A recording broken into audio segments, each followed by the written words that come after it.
Hey, good morning. This is Dennis Franks, and thank you for joining me on Tone Up Thursday.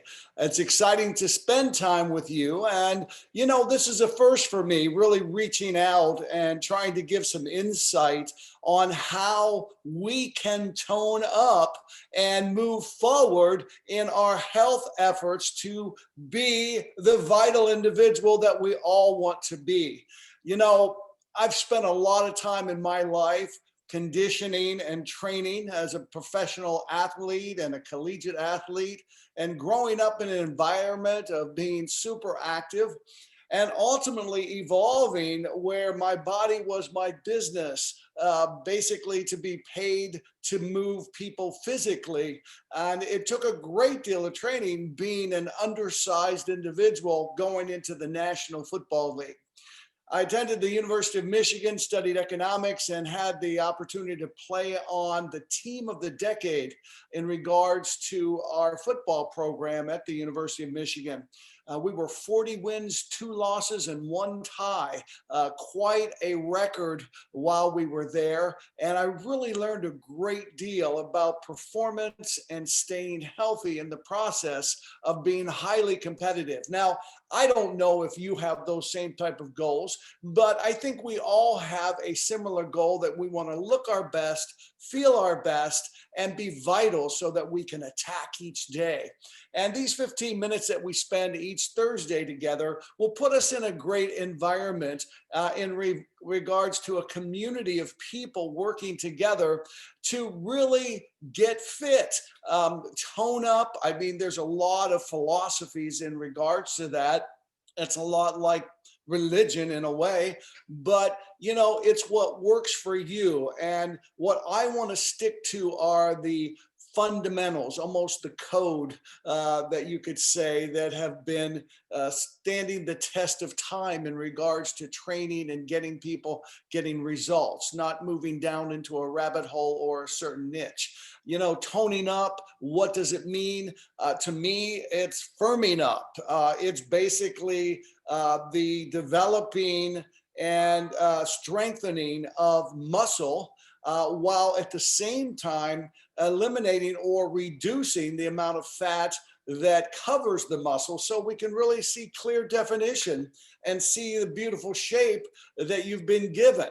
And the bottom line is, I guess in simplest terms, we want to get rid of the jiggles that we each have based on inactivities or letting ourselves go.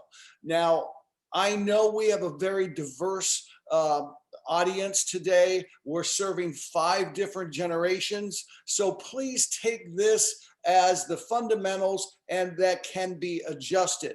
I'm going to basically work from the simplest terms moving forward, but at the same time, I want to give you enough insight so that you can move forward and actually start applying some of the principles that I share with you. There's no doubt in my mind that my goal personally is to provide information and give you some good direction for toning up and giving you some interesting, I guess, philosophies by having some special guests with me as we move forward on each of these Tone Up Thursdays. I want you all to remember this, that muscle is energy, energy is life. It is a powerful statement. I want all of you to understand that working with me in anything from business to life to toning up, I don't like to hear excuses. So number 1 rule, no excuses. The other thing that you have to realize that this isn't a 30-day effort or a 28 days of weight loss effort. This is a lifestyle. This actually complements the transitions lifestyle system that we each believe and follow. We also want to know that this will help you develop good habits so you can move forward in life healthy, happy, and vital. And, how do we get to that point? And I think the first thing that you have to understand is, where are you starting from? And I think there's some things that if you understand the transitions lifestyle system, and if you understand that toning up is really strengthening and developing the muscle while you are reducing the body fat that is over top of it, then you want to think about, what is my current body composition? What is my fat percentage of my body? Now, there are ways that you can visit at tlsslim.com and take measurements and plug those measurements into a percentage of body composition formula that will give you an idea on where you are from a fat composition. Now, I do personally recommend something called a Dexatrim, and a Dexatrim is truly an amazing machine that scans you and breaks your body down into specifics, from water to bones to muscles to fat, and it's absolutely phenomenal. I had the pleasure of having a Dexatrim earlier in the year in 2020 at the University of North Carolina. I recommend it highly to get the true body percentage. But, let's talk about what's healthy today in an average woman and an average male. So average women with average body fat composition will range between 25 and 31%. Men, we will range between 18 and 24% in body fat composition.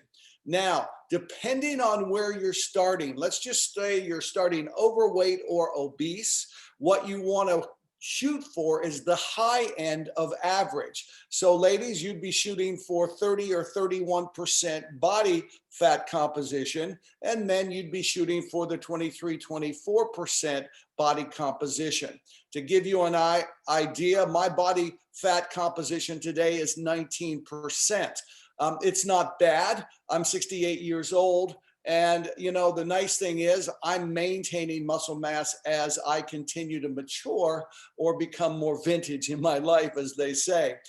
So I want those of you that are 5 to 10 to 15 pounds over, I want you to shoot for the lower end of the average. So for the women, 25, 26, 27% body composition. And then if you are a male, we're talking 18, 19%. So it's going to vary based on what you want. But from a health standpoint, if you're hitting in that range, that's fabulous. Now, anything below that is fit. And that's where you're going from a competitive standpoint of performance. You can look more into that yourself. What I found in my career, even though I majored in economics, I found myself going back to study biochemistry after I left college so that I can learn more on how I can help people more efficiently. Some fundamentals of fitness, on toning up. The first thing I want you to know is write this word down: frequency. Okay, and you should take notes because this is something that you can always go back to. So frequency of activity is very important when you're talking about fitness. Another word is intensity. When you are working or being active, what is the intensity level? The next part that you want to be concerned with is time. How long are you actually doing the activity? And then the last one is type. What type of exercise? Now, if you notice, that's FIT, F-I-T-T. So that's an easy way to remember: frequency, intensity, time, and type. And that's really, really important. So those are the first key things that I want you to remember as far as being active. So if you're going to be active, let's be efficient in what we're doing. The next thing I want you to go, and I want you to understand type. Okay, there are different types of fitness, and any combination of these 5 types of 2 or more is going to help you become fit. All right, so again, let's talk about specifically what's the first one. I think you all would know it would be strength. And strength is basically resistance. And that's basically moving objects or moving mass so that you build up the ability to have strength to make things happen. Another very important part of fitness is what we refer to as stabilization.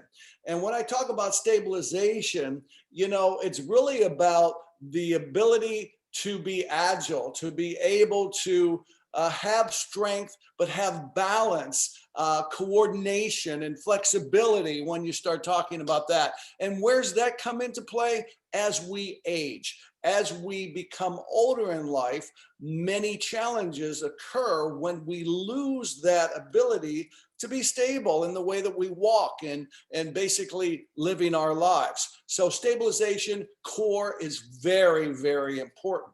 Another type would be eccentric or negative training. Now, a lot of people say, well, what is eccentric training? It's basically imagining it is about resistance. Let's imagine if you were going to do a push-up. It is not the power of lifting you off the ground. It is the strength of coming slowly to the ground. So this would be highly effective when you're coming down steps or walking downhill, basically the negative side of strength. So again, eccentric training is another important type of exercise. Then you have things called interval training. And interval training is really important when you start thinking about advancing your skill set and advancing how well you can react or perform in a competitive environment. Now, interval training is wonderful because it really builds stamina. And it's basically something that I might do on a treadmill or when I'm walking. You walk for 3 or 4 minutes and then you speed walk for a minute. Or you walk for 3 or 4 minutes and you jog for a minute. And what you're trying to do is take your heart rate and then speed it up and slow it down. Now, it's been proven working with that type of interval training will help you be more effective in burning calories. And we all know if we're burning more calories and eating smart, we're going to get great results and get that tone up that we're looking for. I remember last night when Melanie was saying, I just want to see my stomach muscles again. And so even though we know abs are made in the kitchen, I just know that there is a part of conditioning and certain types of exercise that you want to work with to complement that. And then finally, when we start thinking about the types of things that we can train with is your continual training. This is for endurance. And this is where most people, just walk for periods of time or do cardiovascular training for periods of time, but they never really push themselves. They're basically going at a steady rate.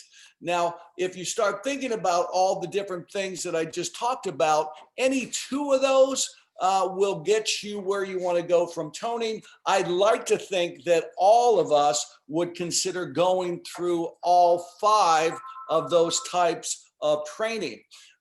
It's been fun. I mean, there's no reason why you can't have fun doing this. The whole learning process and what we do. Now, I haven't quite figured out how to demonstrate all the different things that I want to share with you, but I'll figure that out as we move forward on our Tone Up Thursday. So I'll give you some great examples of the exercises or just show you how you can do them. I'll also look to give some good insight from other philosophies, from other professionals that I'll have on and we can discuss to help you go.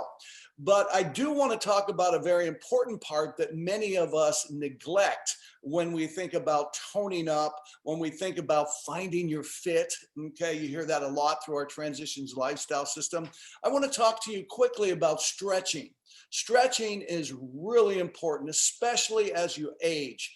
Keeping very flexible and limber is so very important, and especially when we are so inactive, working so much on the screens today. Now, there are 2 types of stretching that I want you to be aware of.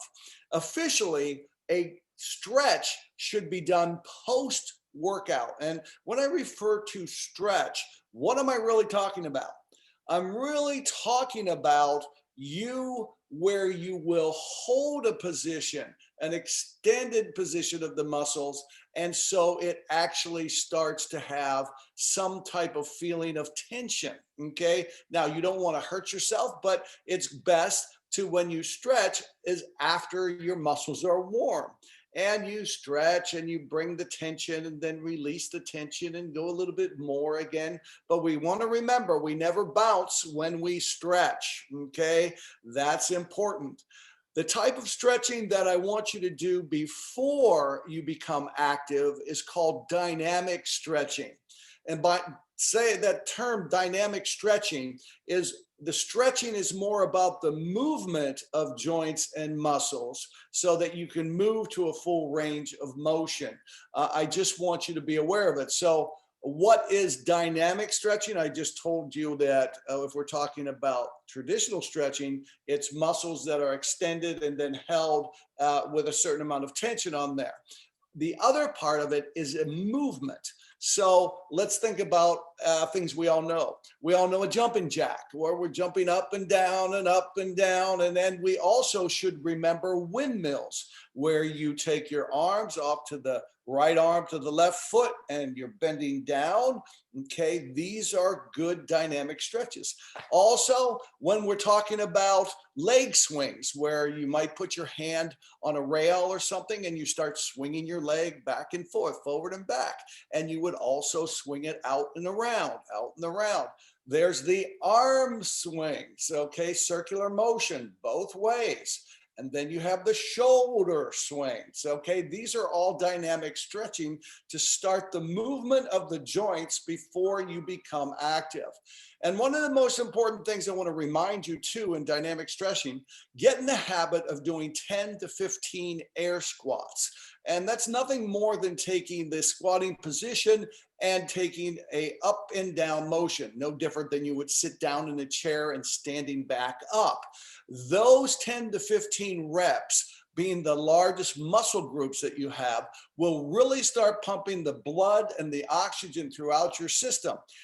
Just a little tip, that's something I do every time before I go on stage to talk to the team. I basically get myself pumped up. It's also something, if I'm having a slow morning, I will pump myself up with these air squats and doing some dynamic stretching. It really gets things moving. You know, it's fun. I've got to tell you, I spent a lifetime basically staying active and being vital and making a difference. It really makes your purpose easier because you're energetic to move forward. And I can't tell you how much that's important to all of us. So now I want to give you a homework assignment, okay? My 15 minutes have flown by. So I want to give you a homework assignment, all right? Here's what I want you to do until we're together next Thursday, okay?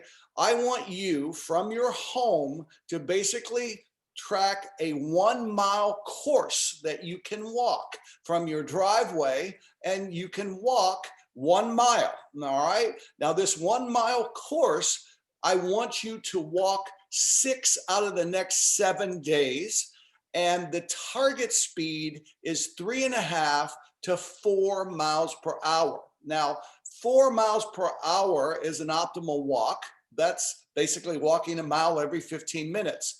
If you're at 3.5 miles an hour, it'll take approximately 17 minutes. Now, if you are just starting out and let's just say you're strolling at 2.5 miles per hour, it's going to take you 24 minutes to walk a mile. Now, what this is going to do is basically help you when we start putting together the time, the frequency, and also the intensity, okay, that we're working this. Now, think about this again. Let's just say you set up your mile walking course, you set off and it takes you 20 minutes to walk a mile. You're walking somewhere about 2.8 to 3 miles per hour. Now, let's talk about where we want to go. Maybe tomorrow you speed it up to where you walk that mile in 19 minutes. What we're trying to do again is the optimal is 4 miles per hour or 15-minute miles. Now, your assignment is to walk 20 to 45 minutes, 6 days out of 7. 20 minutes is the minimal, 45 is basically the maximum. You can certainly go further if you want, but who has all day to do exercise? Okay. But let's target that. So 6 out of 7 days. I hope everybody got that. Now, what I want to do here is share my screen real quick so that I can talk to you about your other assignment. Okay, so you can refer to this. I will put this on the Facebook page so you can download it under your photos. But this is what I want you to do going into this first week. All right, so listen carefully. I'm going to explain this. I want you to do this at least 3 days. Okay, that's in addition to the 6 days of activity I just talked about. So the warm up would be jumping jacks, 30 of them. Next would be the body weight squats. Those are the air squats I was talking, 20 of those. And then I want you to work on push-ups, 10 minimum, work up to 20. Now, if you are just starting, start with doing the push-up from your knee position. You don't have to go right to the plank position for a push-up. And what you want to do is I want 10. Now, I want everybody to understand that you all won't be able to do 10 push-ups in a row, but you can do 10 sets of 1. Does everybody understand that? I want 10 push-ups. Even if you can't do 10 in a row, you can do 5 sets of 2 push-ups. I want a minimum of 10 push-ups. Don't let me down. Now, in regards to the actual workout, okay, single leg balance floor touch. What does that mean? All right. That means if you were holding on to a chair, one hand to stabilize yourself. Now, you may not need to stabilize yourself. You're basically taking the other arm, going down and touching your toe and coming back up. That would be a single leg balance floor touch. All right. And again, if you don't understand what I'm saying, you can go online and type this into search and you'll get someone demonstrating how to do that. So again, we're dealing with multiple generations here. So some of you won't need to have a stabilized hand and other people will just be able to do it. The next thing would be the alternate arm and leg reach. All right. That's is really important. So what is this? It's basically going down on your hands and knees and taking the right arm and stretching it out and the leg kicking it out, the opposite. So if it's my right leg out, my left leg goes out, comes back to the 4 position. Then I go left arm, right leg out. Okay. Again, you can look that up.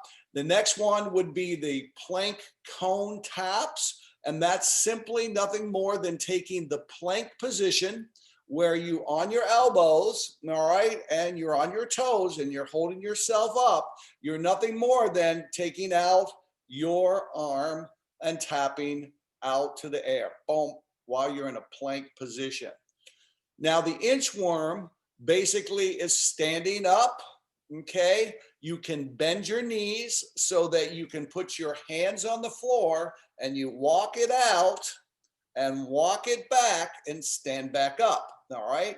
So I wish I could just demonstrate this for you right now, but I'm not sure how to move my computer around to do this. So you're standing there. Now you're going to bend. You could, it's harder if you do straight leg, but if you bend your knees, you'll come closer to the ground. You'll put your arms out and your inchworm out and then inchworm back, push yourself and stand back up. All right. And then I want you also to move to get your chair squats in. All right, find your favorite chair and basically sit down, stand up, sit down, stand up, and then finish up with your arm circles forwards and backwards in 20 different directions. You can do 2 sets of 10 and so forth. So I would like you to do this 3 times between now and the next time we get together.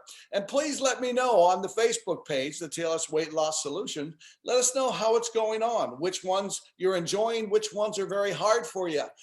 It's great to be able to talk to you. I look forward to spending more time with you. I can't tell you I can't tell you how excited I am to be able to work with you and my partners to be able to support you on our 28 days to weight loss. And remember, through all of this, protein is really important, and our TLS shakes are magnificent. So make sure that you're getting your protein at least 1 gram for every 2 pounds of body weight. So with that, we'll conclude the first time of Tone Up Thursday, and I'll see you next week. Make it a great day.